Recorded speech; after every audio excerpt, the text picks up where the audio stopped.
사랑하는 영락교회 지체들에게 주 안에서 평화 인사를 전합니다. 오늘은 2014년 9월 13일 금요일입니다. 오늘의 묵상 본문은 이사야 33장 1절로 6절까지의 말씀입니다.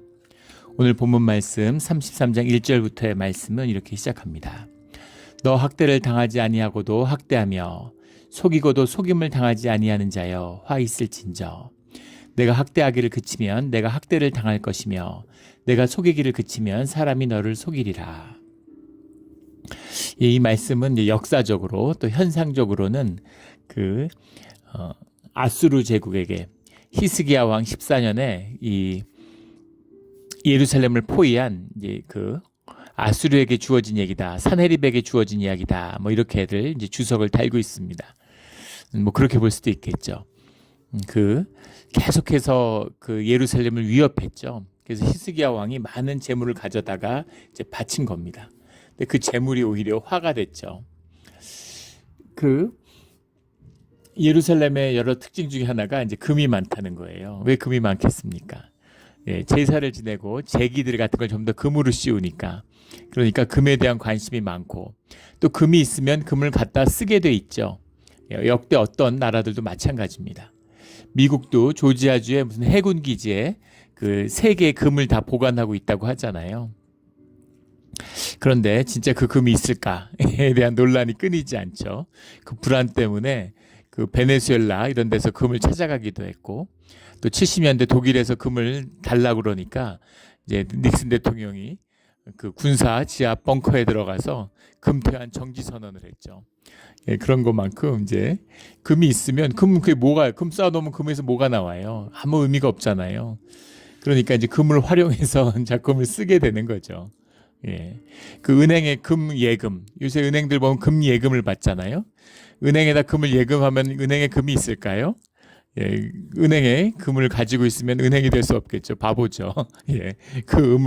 금을 가지고 있다는 증서, 신뢰를 파는 것이지, 금은 예전에 다 갖다 팔았죠. 그런 겁니다. 그런데 예루살렘은 성전이 있고 제사를 지내니까 금 제기들, 금으로 된 것들, 이런 것들을 이제 보관하고 있는 거죠. 그것이 오히려 화를 부르게 되는 겁니다. 금을 끈에다 갖다 바치니까 여기 금이 많네, 이렇게 되는 거죠. 화를 당하게 되는 거예요. 절체절명의 순간에 망하기 직전에 가서 하나님을 간구하게 되고, 하나님의 도우심으로 극적으로 히스기야 왕 때 살아나는 그런 역사가 있었죠. 그런 역사의 사건을 이제 말씀하고 있는 거다라고 하지만, 뭐 그렇게도 볼 수 있겠지만, 뭐 꼭 그렇게 갖다가 껴 맞힐 필요가 없습니다. 그걸 맥락에 맞게 자꾸 그 말씀을 이제 현상에 맞추려고 그러는데, 이 이사야 선지자가 주님에게 계시를 받고 또 주님이 마음을 주셔서 기도하면서 주님의 말씀, 주님의 깊은 본질의 세계, 말씀이라는 건 주님의 인격이고 동시에 본질에 있는 그 실제죠. 그 실제의 섭리를 주님의 이름으로 선포하는 겁니다. 그래서 그 말씀을 계속 선포하고 나누는 가운데, 그 말씀이라는 것은 어떤 시대의 특정한 사건이 아니라, 그럴 수도 있지만 그걸 뛰어넘는 보편적이고 오늘 우리에게까지 증거되는 그런 귀한 말씀인 거죠. 그래서 오늘 말씀 가운데서도 1절까지는 예언같이 선포하다가 또 2절, 3절에는 기도하는 것으로 바뀌어요. 자기의 주관적인 이사야의 고백으로 바뀝니다. 그리고 4절부터 다시 예언의 말씀으로 바뀌게 되죠. 그래서 이런 화법을 우리가 기도하면 자연스럽게 만나게 되죠. 주님이 주시는 말씀이 있어요. 그래서 내가 선포하지만, 내 입술을 통해 나오는 말이지만 주님의 말씀으로 받는 말씀이 있습니다. 그리고 또 내가 주님께 드리는 나의 고백이 있죠. 그래서 그런 고백들이 임하잖아요. 그래서 내가 주님께 용서를 구하는 눈물의 고백을 드리다가 또 주님의 말씀을 받아서 나의 죄를 용서받는 또 그런 고백을 내가 선포하기도 하는 거죠. 이런 자연스러운 그런 주님이 주시는 성령의 말씀이다라는 것을 만나게 됩니다. 너 학대를 당하지 아니하고 학대하며 속이지 않고도 속임을 당하지 아니하는 자여. 속인다라는 말이 나오는데, 우리가 속인다 그럼 누구를 사기꾼처럼 억지로 속이려고 하는 그런 속임과 사기꾼들도 많죠. 최근에 한국에 바샤 커피라는 것이 이제 문을 열었는데, 한국에 파는 커피 중에서 제일 비싼 커피, 최고의 럭셔리 커피로 이제 각광받고 있답니다. 그런 걸 보면 참 사람들이 어리석구나 이런 생각이 들어요. 그 바샤 커피라고 하는 것이 한 잔에 10만 원을 받는 커피를 판대요. 예, 근데 보면 어처구니가 없죠. 바샤 커피에 보면 1910 모로코의 그 무슨 마르케시인가? 마르케시 뭐 이렇게 써 있습니다. 예, 근데 그런 카페가 모로코에 있었다고 하죠. 근데 2차 대전 전에 이미 예전에 문을 닫았고 거기에 예전에 있었던 뭐 그런 오래된 카페의 정치인데 거기 안에 있는 인테리어를 흉내내 가지고 그 색상을 가져다 꾸며 가지고 만든 거예요. 완전히 사기입니다. 시작된 지도 얼마 안 됐죠. 싱가포르에서 시작됐다고 그래요. 예, 그 완전히 거의 사기에 가깝죠. 그럼 과장이나 이런 게 아니라 사기예요. 예. 근데 마치 1910년 전에 모로코에서 시작된 커피의 전통을 이어가고 있는 것처럼 사람들을 속이는 거죠. 사람들이 뭔가 더 고급스럽고 뭔가 더 우아하고 이런 걸 자꾸 찾아요. 예. 사람들은 높아지고 싶은 우리의 영적인 충동이 있습니다. 우리가 그렇게 만들어졌잖아요. 근데 높아지고 싶고 귀해지고 싶어요. 존귀한 존, 하나님의 형상을 따라 만들어졌는데 높임 받는 것이 무엇인지를 모르고 존귀해지는 법을 모릅니다. 그 방법을 예수님이 알려주셨는데 예수님의 길을 모르는 거죠. 내가 나를 높이려고 그래요. 내가 나를 높이려고 그럴수록 점점 낮아지죠. 예. 내가 돈으로 나를 꾸미고 치장하면 왜 돈 벌려고 하겠습니까? 높아지고 싶어서죠. 귀해지고 싶어서입니다. 근데 돈으로 나를 막 이렇게 두르기 시작하면 귀해지는 게 아니라 사람이 천해지죠. 삐까뻔쩍해지지만 현상적으로는 사람들이 점점 천해집니다. 다른 사람들이 와 이렇게 높여주는 것 같지만 속으로는 비웃죠. 사람들이 경멸해요. 이게 그 비밀입니다. 예전에는 새 차 보기 힘들었습니다. 한 30년 전, 25년 전에 미국만 하더라도 새 차 보는 게 쉽지 않았어요. 새 차 보면 와 이렇게 했습니다. 근데 지금 거의 다 새 차죠. 오래된 차를 찾기가 어려워요. 럭셔리 차가 뭐 캘리포니아 같은 데 보십시오. 절반은 럭셔리 차인 것 같아요. 예. 한국 가도 그렇죠. 믿어지지가 않을 정도입니다. 예, 근데 자꾸 이제 고급화, 뭔가 또 고급스러워져야 되는데, 그러니까 이제 거짓을 만들어내는 거죠. 예. 스타벅스가 나올 때 스타벅스가 얼마나 비쌉니까? 커피 한 잔에 7, 8불 이렇게 하잖아요. 고급 커피인데 이제는 그게 서민 커피 같고 뭔가 더 고급스러운 게 나와야 되는 거죠. 바샤 커피라는 게 나왔는데 제일 고급 커피라고 완전히 사기인 거죠. 가향 커피라고 그러죠. 향도 자연의 향이 아니에요. 뭐 사양 커피 이런 게 아닙니다. 화학 첨가물을 넣어가지고 향기를 높인 거예요. 싸구려란 얘기죠. 근데 비싼 걸로, 다 거짓말로 만들어서 비싼 걸로 만들어 파는 거예요. 속이고 속는 그런 것이 세상에 섭니다. 그 바샤 커피를 만든 사람 TWG인가 뭐 그런 또 유명한 그 비싼 그 티가 있죠. 그 티도 완전 거짓말이죠. 그 티도 맞는 지 몇 년 안 됐는데 뭐 한 100년 된 것처럼. 1830 몇 년인가 이렇게 써가지고 완전 사기죠. 그 논란이 이니까 은근슬쩍 요즘은 이제 뭐 안 쓴다고 그래요.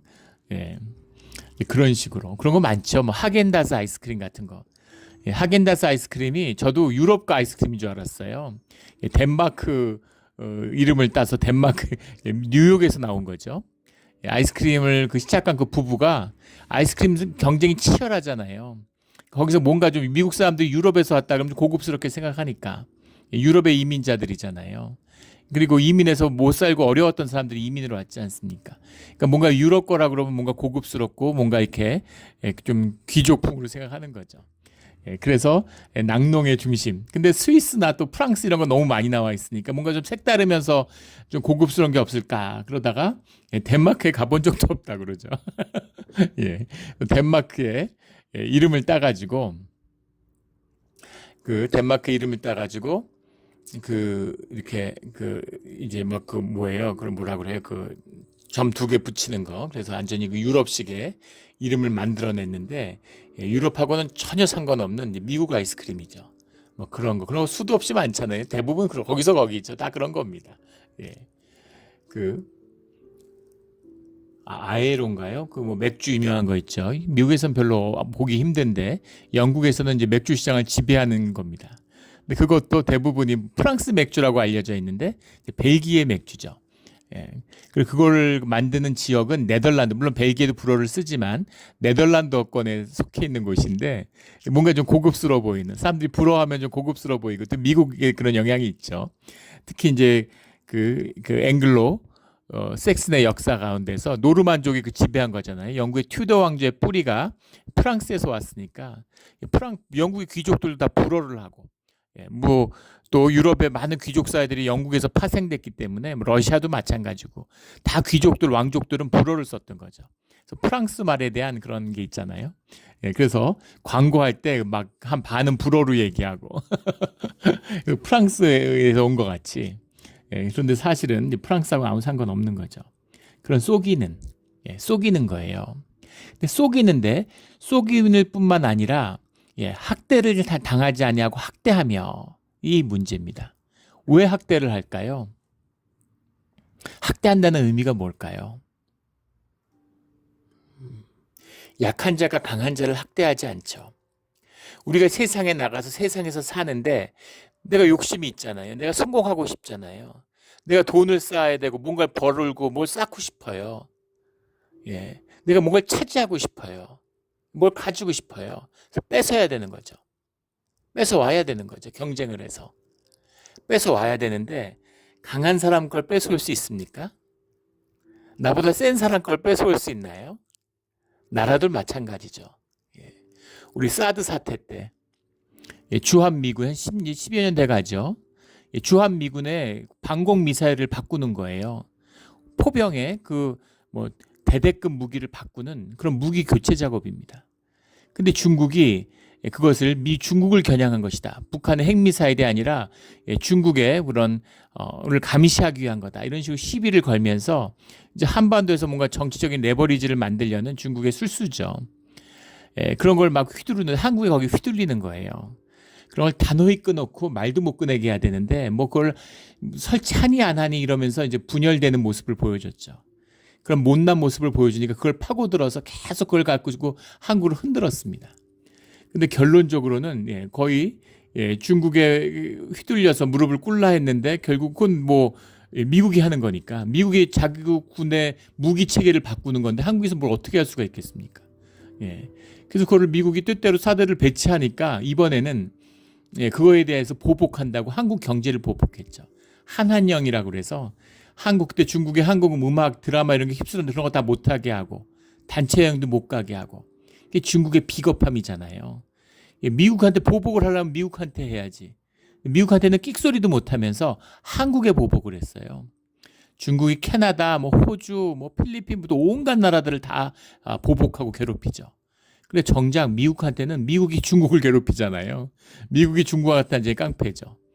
관세 때리고 수출을 제한 막고 세컨더리 보이콧을 위협하고 중국을 완전히 그냥 막 샌드백처럼 두드리는데 미국한테는 꼼짝 못 하잖아요.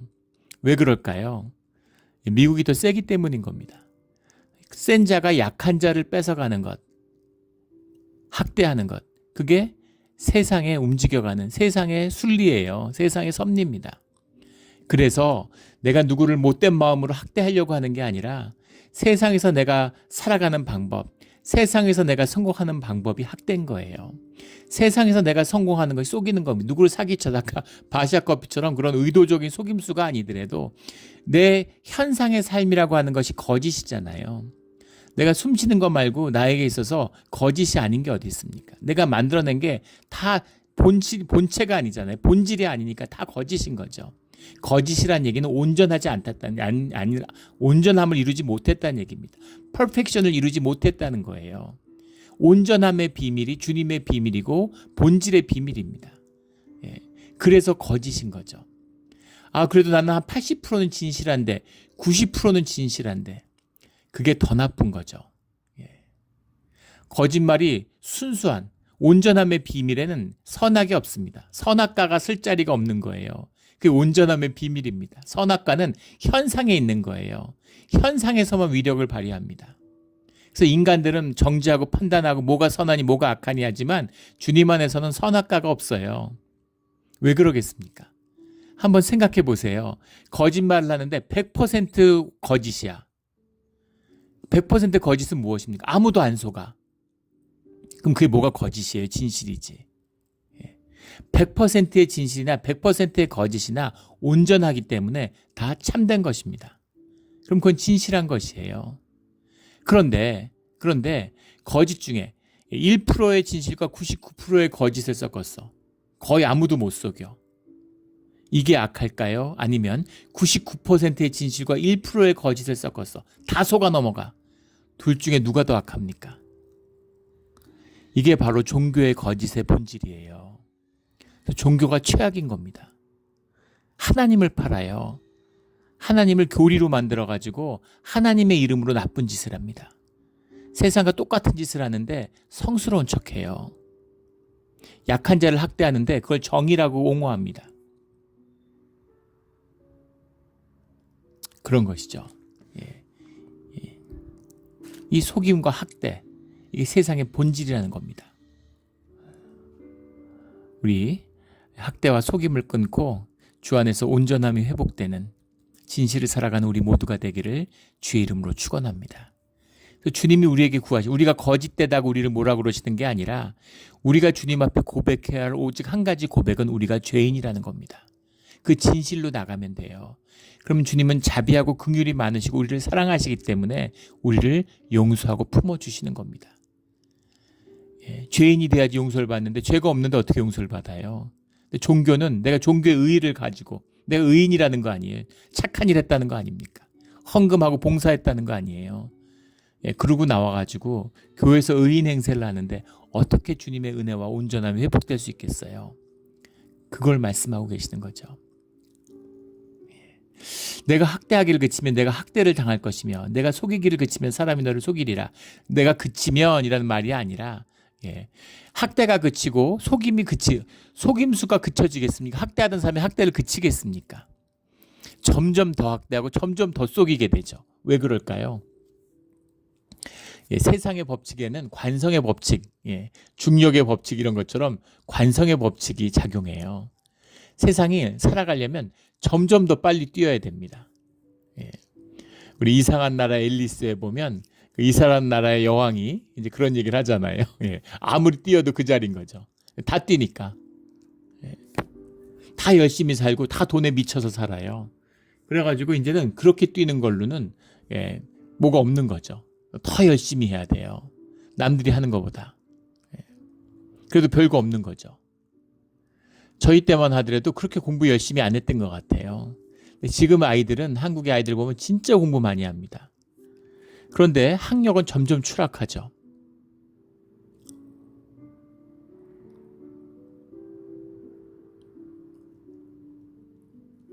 비극이죠.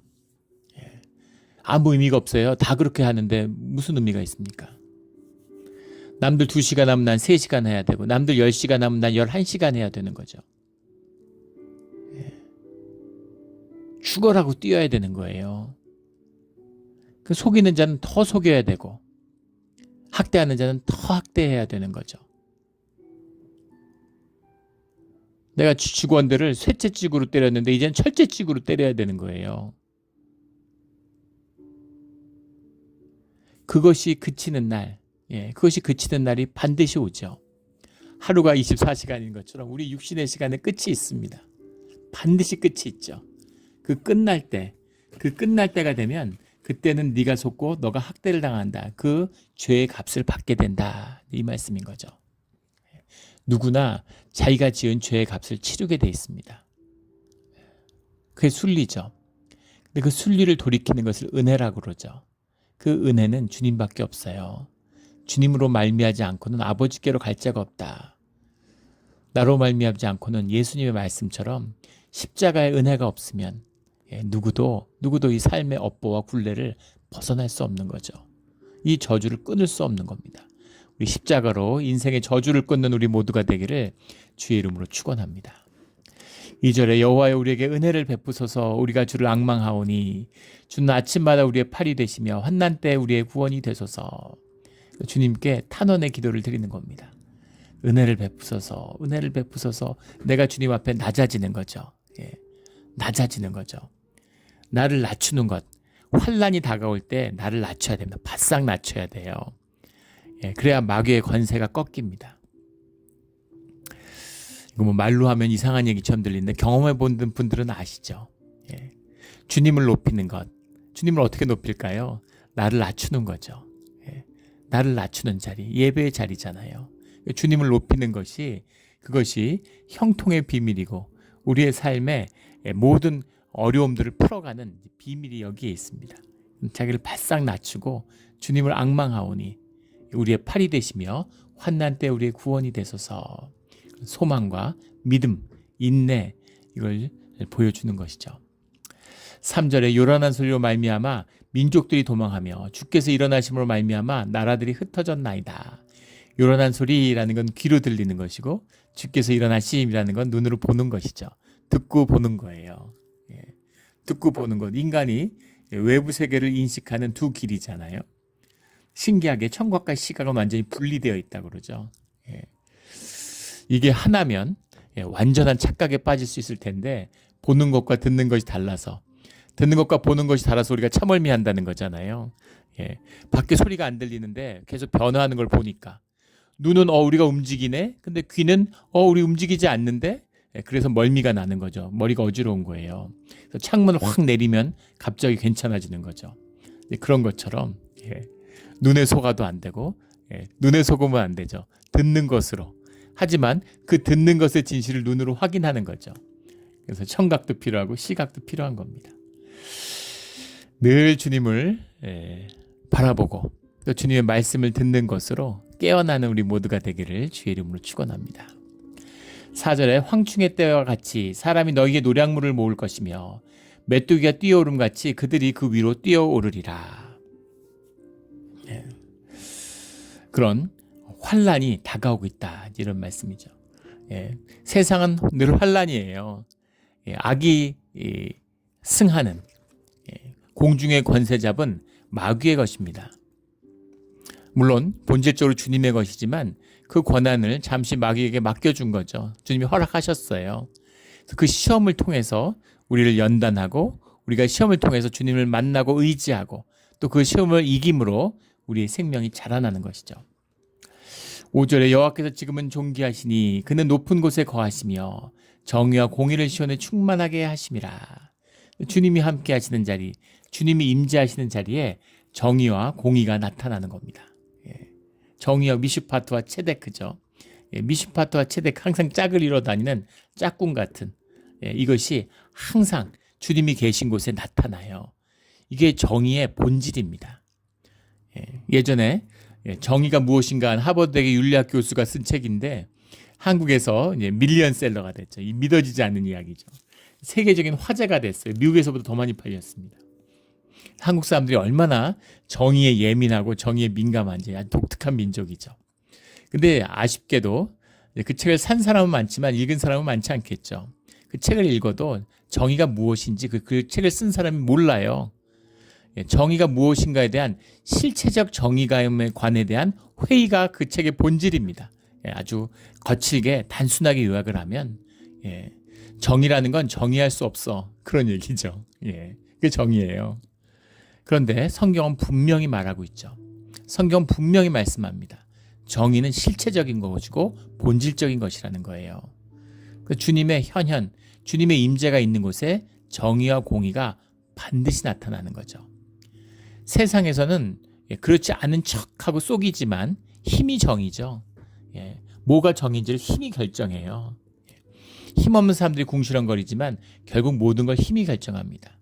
그런데 성경은 분명히 그것은 불이라고 얘기하는 거죠. 그리고 주님이 그것을 심판하고 정의를 세우신다라는 겁니다. 그 심판의 실제를 믿는 자들이 신앙의 사람이에요.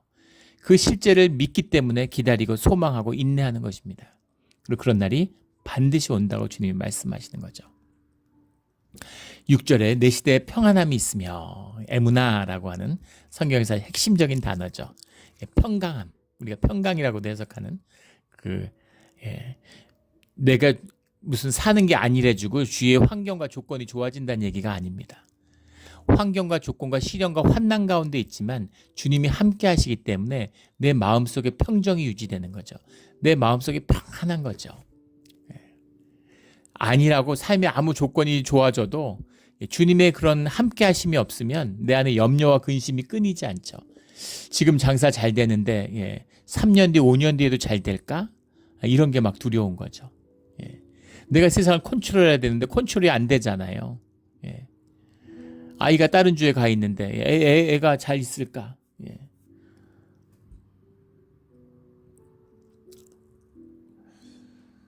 평안함, 주님이 주시는 평강함이 있어야 되는 거죠. 구원과 지혜와 지석이 풍성할 것이니, 풍성하다라고 하는 말이 호세엔이라는 말인데 파워, 힘이죠. 구원과 지식과 지혜가 주님 안에 있는데 주님이 함께 하실 때 그것이 그 힘이 나타난다는 거예요.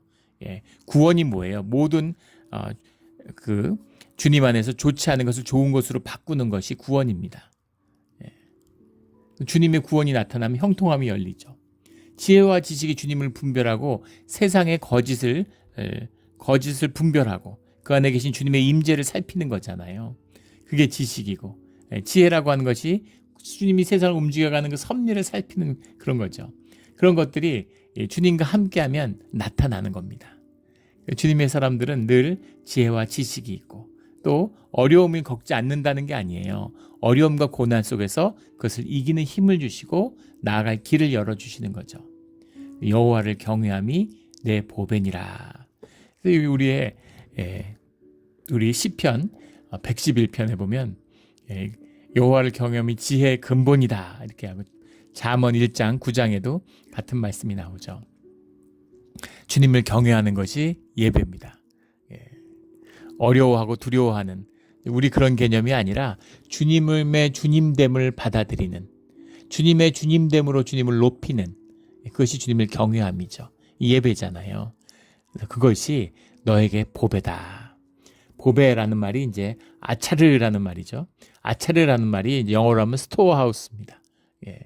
모든 것, 모든 좋은 것을 담아두는, 모든 좋은 것을 꺼내오는, 모든 것의 근원이 되는 실제 본질의 세계, 그 세계가 열리는 비밀이 여호와를 경외하는 것이다 라는 거죠.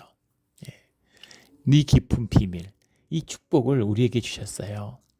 땅의 복뿐만 아니라 하늘의 복을 겸하여 주셨습니다. 이 복을 받고 누리며 살아가는 그런 주의 자녀들이 되기를 예수 그리스도 이름으로 축원합니다. 아멘. 기도드리겠습니다. 하나님 아버지 감사합니다. 오늘 귀한 말씀 주시니 감사합니다. 우리가 말씀을 통해서 주님을 만나고 주님의 인격으로 교제하며 주님 안에서 지혜와 지식을 얻고 주님 안에서 형통과 구원의 길이 열리는 그 모든 비밀이 말씀과 예배 가운데 있사오니 그 말씀을 받는 비밀이 기도와 성경 가운데 있사오니 그 주님이 주시는 선물을, 이 축복을 놓치지 않고 받아 누리는, 받아서 먹고 사는 그런 우리의 신앙이 되게 하여 주시옵소서. 감사하며 예수 그리스도 이름으로 기도드렸습니다. 아멘.